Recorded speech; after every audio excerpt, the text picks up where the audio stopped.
Bon dimanche à vous tous et toutes qui nous rejoignez. Bon 34e dimanche du temps, dit ordinaire. La fête du Christ roi de l'univers.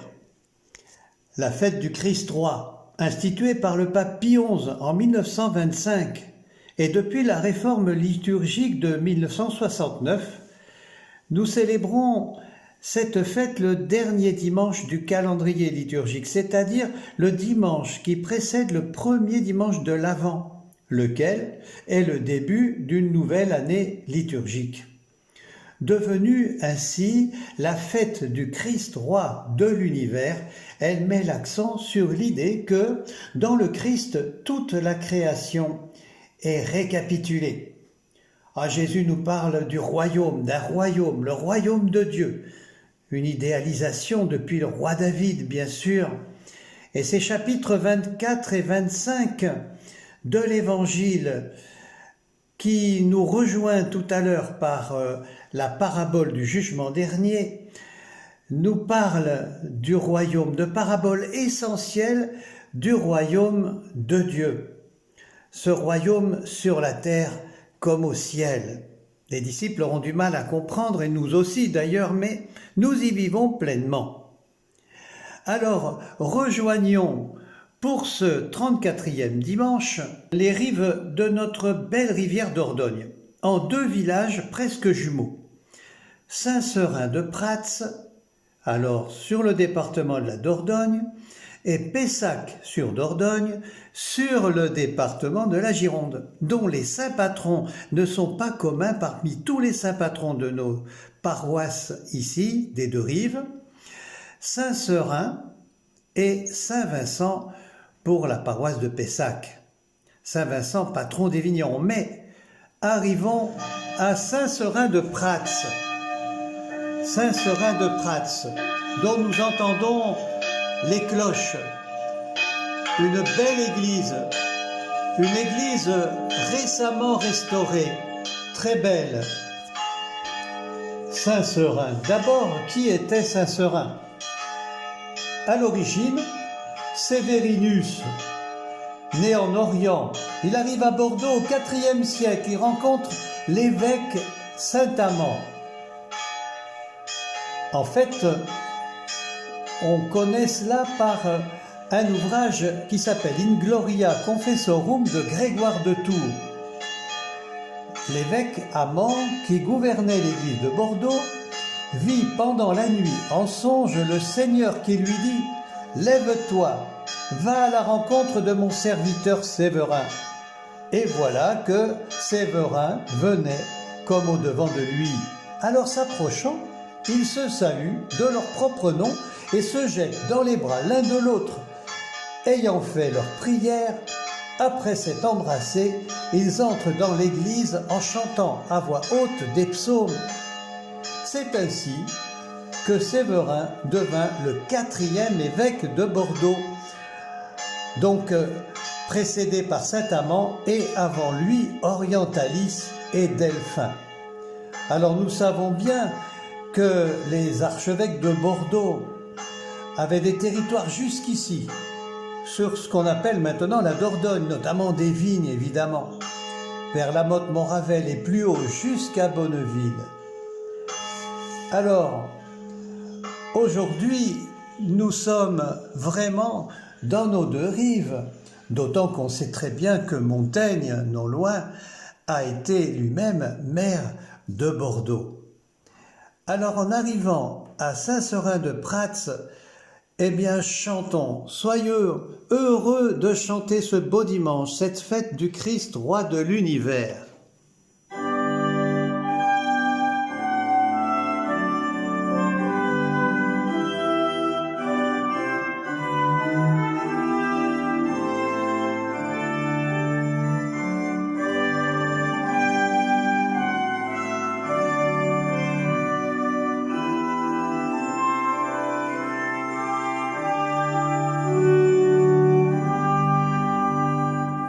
O Fils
Eh bien, au cœur de cette belle plaine d'alluvions fertiles et si larges, recevons la fécondité de cet évangile du jour, évangile de Jésus-Christ selon saint Matthieu, au chapitre 25.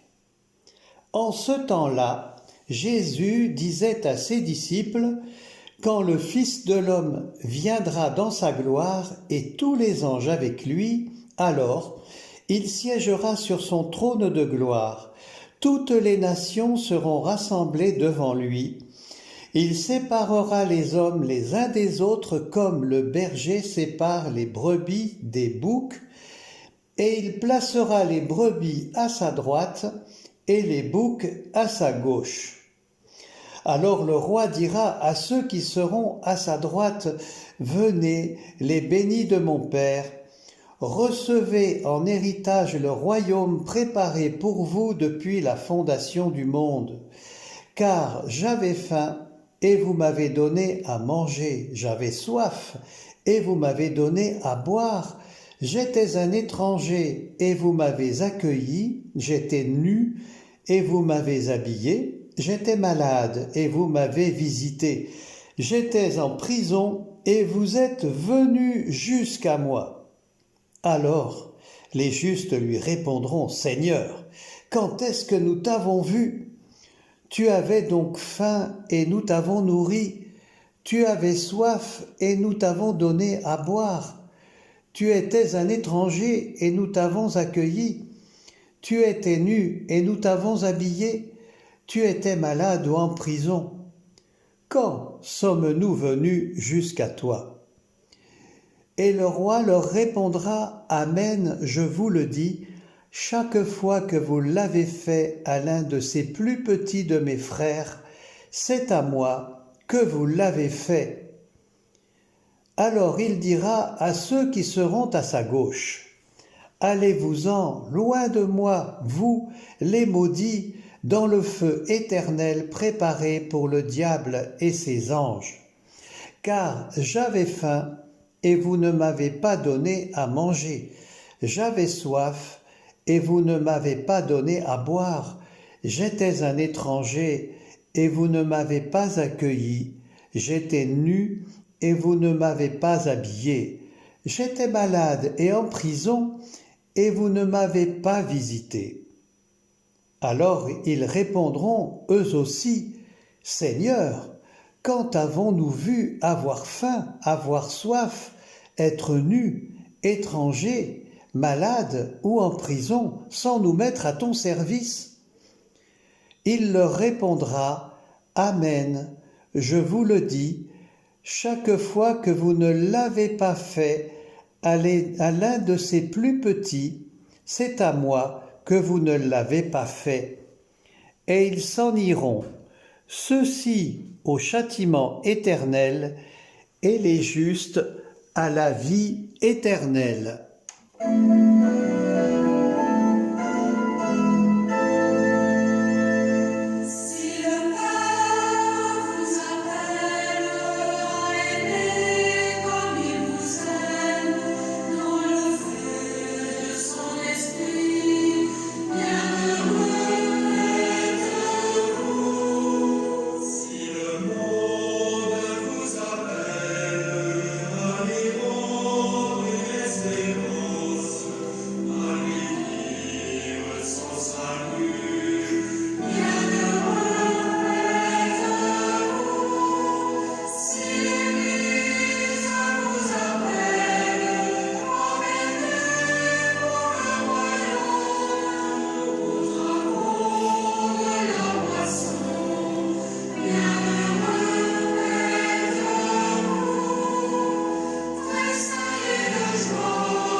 Rappelez-vous, dimanche dernier, Jésus avait emmené ses disciples au jardin des Oliviers. Il leur avait parlé de la fin, des fins dernières. Et il avait dit, la bonne nouvelle du royaume sera proclamée dans le monde entier. Tous les païens auront là un témoignage et alors viendra la fin. Après la détresse de tous ces jours, les cieux seront ébranlés. Alors apparaîtra dans le ciel le signe du Fils de l'homme. Comprenez cette comparaison empruntée au figuier. Dès que les rameaux deviennent tendres et que poussent les feuilles, vous reconnaissez que l'été est proche. De même, vous aussi, quand vous verrez tout cela, sachez que le Fils de l'homme est proche, qu'il est à vos portes. En vérité, je vous le déclare. Et il dit, en conclusion, le ciel et la terre passeront, mais ces paroles ne passeront pas. En tout cas, il assure que ce jour et cette heure, nul ne les connaît, ni les anges même, ni le Fils et personne, sinon le Père. L'heure du jugement. Rappelez-vous, ce chapitre 24 ouvrait sur le 25 avec ces paraboles. Les vierges folles et les vierges sages, ou inconséquentes ou prévoyantes, la parabole des talents dimanche dernier, et puis aujourd'hui le dénouement, cette parabole du jugement dernier. Et là, séparation des brebis, des boucs, enfin selon les traductions d'ailleurs, et les origines, ça peut être aussi bien des chèvres, des chevreaux, enfin bref, les animaux savent ce qu'ils ont à faire. Bien souvent, ils se séparent d'eux-mêmes dans les troupeaux. Mais Seigneur, quand est-ce, Seigneur, quand est-ce? Oh, si j'avais su alors, si j'avais su. Oui, dans cette parabole, je pense que dans d'autres cas aussi et d'autres paraboles, Jésus sait manier l'humour. Un certain humour. Et à lire ce discours, on s'aperçoit qu'il nous empêche en quelque sorte de nous prendre au sérieux. Oh, mais alors Seigneur, si j'avais su, mais quand est-ce que tout ça, quoi qu'il en soit, de nos engagements divers au service de nos communautés, de la société, de nos familles, des plus pauvres, des plus malades, nécessairement chacun de nous a eu forcément les yeux fermés à un moment ou à un autre sur la détresse, sur la souffrance. Qui ça? Qui pourrait se vanter d'avoir toujours pu percevoir tous les appels? Et inversement d'ailleurs, qui malgré notre cœur qui se durcit, souvent on n'a pas donné un verre d'eau, on n'a pas le verre d'eau évangélique, le sourire, le geste qui sauve en quelque sorte. Et tous, finalement, on dirait qu'on est au nombre des innocents ou des coupables, en fin de compte. Alors finalement aussi, en fin de compte, peut-être que Jésus nous invite à une certaine dérision de nous-mêmes, nous moquer de nous-mêmes. Personne ne peut se glorifier ni de sa générosité, ni de l'inverse. Tel est peut-être, je crois, le premier point de cette parabole, le premier enseignement. Et puis ensuite, juste après avoir rapporté cette parabole, Matthieu va nous préciser justement, dès que l'on entame le chapitre 26, que le Fils de l'homme va être livré pour être crucifié, qu'il va être condamné. Et il montre cela, il le montre en invitant ses disciples à ouvrir leur intelligence. Déjà, il leur avait montré une royauté. Rappelez-vous, en quoi consistait-elle sinon en l'entrée royale dans les portes de Jérusalem montées sur un âne? Et là, on ne peut pas dire qu'il pouvait faire peur à qui que ce soit. Cette entrée à Jérusalem qui conduira à un procès qui manifeste la rencontre entre tout ce qu'il donne de l'évangile, de l'innocence et de la culpabilité. Le juste est condamné comme le plus vulgaire de tous les bandits, les brigands, les malfaiteurs. Et ça aboutira à cette formule proclamée de Pilate, « Voici l'homme ». L'humanité, aux yeux des disciples alors, finalement, elle n'est plus divisée entre des brebis, les boucs, il y a un seul troupeau qui fait lien, unité avec son propre pasteur, finalement. Et cet épisode de Jésus qui rentre à Jérusalem montre à la fois l'humilité de cette royauté et puis aussi une certaine dérision finalement, montée sur le petit d'une ânesse, nous dit l'Écriture. Il s'agit décidément souvent des animaux. Et là, ça sent les tables quand même. Ces brebis, ces boucs ou ces chèvres, ces chevrons sont les traductions. Cette histoire de berger. Alors la première lecture, justement, nous parle du berger, nous parle dans le livre d'Ézéchiel, par la bouche du prophète, nous parle de sans doute ce qui donnera naissance à l'image du bon pasteur, du bon berger dans la personne du Christ, nous parle justement du troupeau que nous sommes. Nous sommes le troupeau du Seigneur. Et voilà que Dieu va juger là aussi, entre brebis et brebis, dit-il, entre les béliers et les boucs. Et lui, il sera le pasteur, il veillera sur les brebis, il ira les délivrer. Et la brebis perdue, il la cherchera, celle qui est blessée, il la pansera, lui aussi. Mais voilà, notre Sainte Mère, l'Église, nous a stoppé le récit un peu trop tôt. Voilà ce récit qui continue. Quant à vous, mon troupeau, je vais juger donc entre les brebis et les brebis, entre les béliers et les boucs. Ne vous suffit-il pas de paître un bon pâturage? Faut-il encore que vous fouliez au pied le reste de la pâture? Il y a une confusion. Mon troupeau doit pâturer alors ce que vos pieds ont foulé et boire l'eau que vous avez troublée. Voilà que je viens juger moi-même entre la brebis grasse et la brebis maigre. Et il continue, je susciterai par contre à la tête de mon troupeau un berger unique. Lui le fera paître, et ce sera mon serviteur David. On s'y retrouve dans ce royaume, n'est-ce pas? Lui le fera paître, lui sera leur berger, et moi, le Seigneur, je serai leur Dieu, et mon serviteur David sera prince au milieu d'eux. Moi, le Seigneur, j'ai parlé, et je conclurai avec mon troupeau une alliance de paix. Voilà, vous êtes mon troupeau, le troupeau de mon pâturage, vous les hommes, et moi, je suis votre Dieu. Voilà en somme ce jugement, c'est un jugement d'amour, de combat contre le mal. Et cet amour vient nous faire du bien, nous réconforter.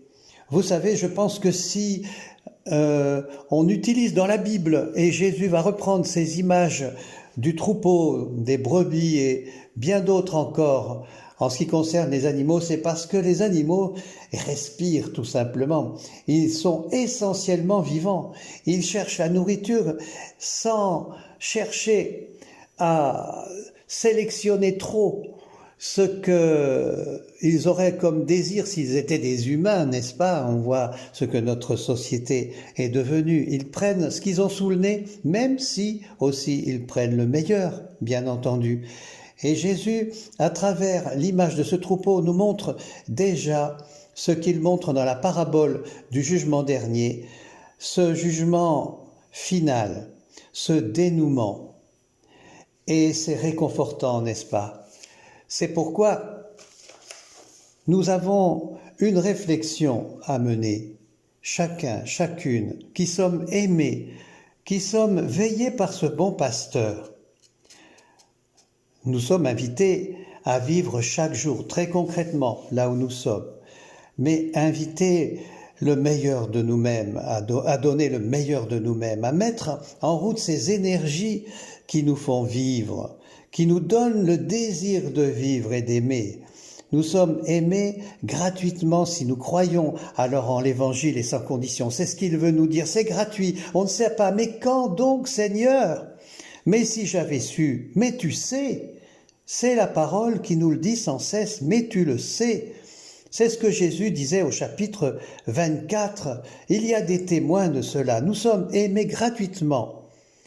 Vivons cet amour, efforçons-nous de vivre là où cet amour peut se déployer, c'est-à-dire dans notre société, dans nos communautés, même dans les conditions que nous vivons maintenant. Nous pouvons toujours nouer la relation, d'une façon ou d'une autre. Faisons face aux hommes et aux femmes, aux jeunes, à tous, à chacun qui ont faim et soif et qui n'ont rien à se mettre sous la dent. Il y en a qui n'ont rien à se mettre sur le dos. Tournons-nous vers les malades, il y en a qui sont confinés, qu'on ne peut pas aller voir. Il y a des façons de faire, certainement, inventons. Accueillons aussi ces familles qui tentent de vivre à travers le monde, qui fuient la vie, on dirait leur vie, alors qu'ils sont invités à la déployer, comme chacun, chacune, qui avons un endroit pour vivre, un endroit pour manger, pour respirer. Tous ceux qui fuient la violence, qui fuient la faim, on ne peut pas laisser non plus croupir dans les prisons. Il faut trouver des solutions. Les béatitudes et ce récit ne sont pas une morale, c'est une invitation à vivre, une énergie. Être aimé d'un amour inconditionnel de Dieu conduit à se tourner forcément et de bon cœur vers autrui, d'une façon gratuite aussi, et sans chercher à éviter l'enfer ou le paradis, aller au ciel. Il y en a qui sont déjà dans le ciel, alors que tant sont déjà en enfer, on dirait sur notre terre, et le purgatoire donc. Est-ce qu'on ne le vit pas? Non. Il faut vivre humainement de cet amour qui est inconditionnel, humainement, rencontrer dans cet amour celui qui vient, ce fameux juge dont nous dit une oraison, nous n'avons rien à craindre, puisque nous sommes aimés par lui chaque jour, qu'il est présent. Veillez, rappelez-vous, il est là. Chaque fois que vous l'avez fait, c'est à moi que vous l'avez fait. Alors, Jésus est dans la gloire, en effet, lorsque nous aimons, et nous sommes dans cette gloire avec lui. Je voudrais terminer par un texte d'homélie. Rassurez-vous, c'est pas très long, mais c'est bienvenu. C'est bienvenu un témoin, des témoins qui ont donné leur vie, vous savez, jusqu'au sang. Eh bien, j'en ai choisi un de mon époque, sans doute, un des années 75, 78, 80. Eh bien, il s'appelle Oscar Romero. C'est un martyr, il est mort assassiné en pleine messe, alors qu'il était archevêque de San Salvador, au Salvador, pour avoir été défenseur des droits de l'homme, et particulièrement des paysans de son diocèse. C'était le 24 mars 1980. Il a été canonisé le 14 octobre 2018 à Rome par le pape François. Et ce 26 novembre 1978, il faisait une homélie. C'était la fête du Christ roi de l'univers. Laissons-le parler. L'horizontale devient verticale lorsque notre charité motive le véritable amour à Dieu. C'est pourquoi nous ne devons jamais mépriser le pauvre, le cueilleur de café, de canne à sucre, de coton, le paysan qui cherche aujourd'hui en caravane le revenu nécessaire à une année entière. Pensons-y, mes frères, n'oublions pas qu'il s'agit du visage du Christ entre les sacs et les paniers des cueilleurs, visage du Christ entre la torture et les mauvais traitements des prisons, visage du Christ mourant de faim, visage du Christ chez les enfants qui n'ont rien à manger, visage du Christ du nécessiteux qui demande une voix à l'Église pour le défendre. Et comment l'Église pourrait-elle lui refuser ce service si c'est le Christ qui lui demande ? Je ne veux pas être, à l'heure du jugement final, parmi ceux qui seront rejetés. Éloigne-toi de moi. Va au feu éternel parce que j'ai eu faim et tu m'as pas donné à manger, j'étais dans le besoin, tu ne m'as pas secouru. Tu te soucies davantage de la pureté de ton orthodoxie, tu te soucies davantage de ton précieux temps de prière, de ta congrégation, de ton collège, pour ne pas te contaminer avec les misérables. Tu te préoccupes davantage de ton prestige social ou ton prestige politique, et pour cela, tu déprécies celui qui était en moi, en train de te demander de l'aide. C'est cela, le critère avec le Christ, avec lequel le Christ va nous juger. Son règne, c'est l'amour. C'est un amour qui construit.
Eh bien maintenant, Passons de l'autre côté.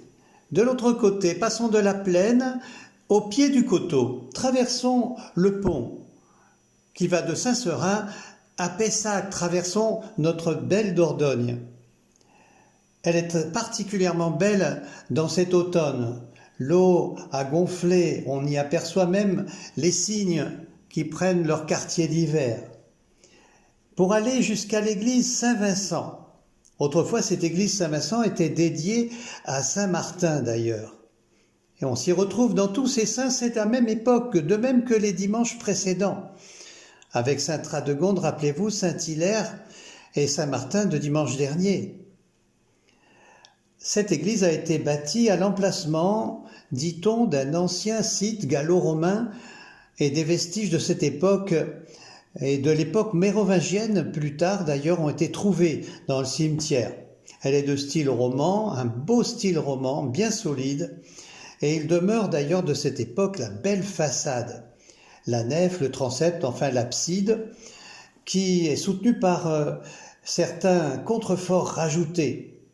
Et il y a des voûtes sur croisées, de très belles ogives qui ont été ajoutées à l'époque gothique, sans doute après bien des vicissitudes. Un vrai bouquet de pierres, c'est très beau. Également une chapelle au mur sud, des contreforts sur la nef aussi, ça devait être fragile à l'époque. Et un élément particulièrement remarquable de cette église, nous le voyons tous en y passant devant, c'est son clocher. Des arcades en briques, avec des lanternons. Il paraît que ce clocher ne date que du 19e siècle, vers les années 1850. Il est de style plutôt byzantin, on va dire même du sud-ouest, mais alors un sud-ouest toulousain. Voilà, pays de la brique, pays rose. Et donc, elle est dédiée à Saint-Vincent. Un vitrail s'y trouve, mais qui malheureusement est tronqué par le rajout de la chapelle, le martyr de Saragosse, le patron des vignerons.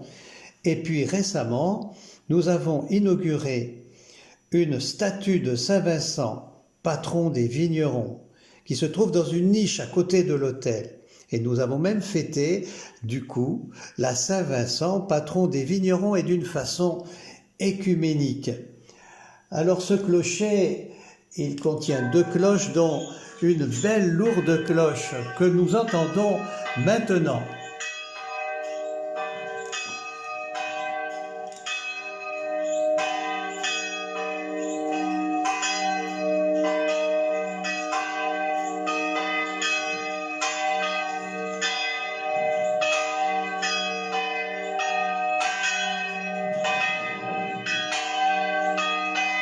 Et c'est dans cette église que nous allons profiter, pour le meilleur de notre cœur, de la méditation écrite du Père Joseph, inscrivant dans nos cœurs les paroles du Seigneur.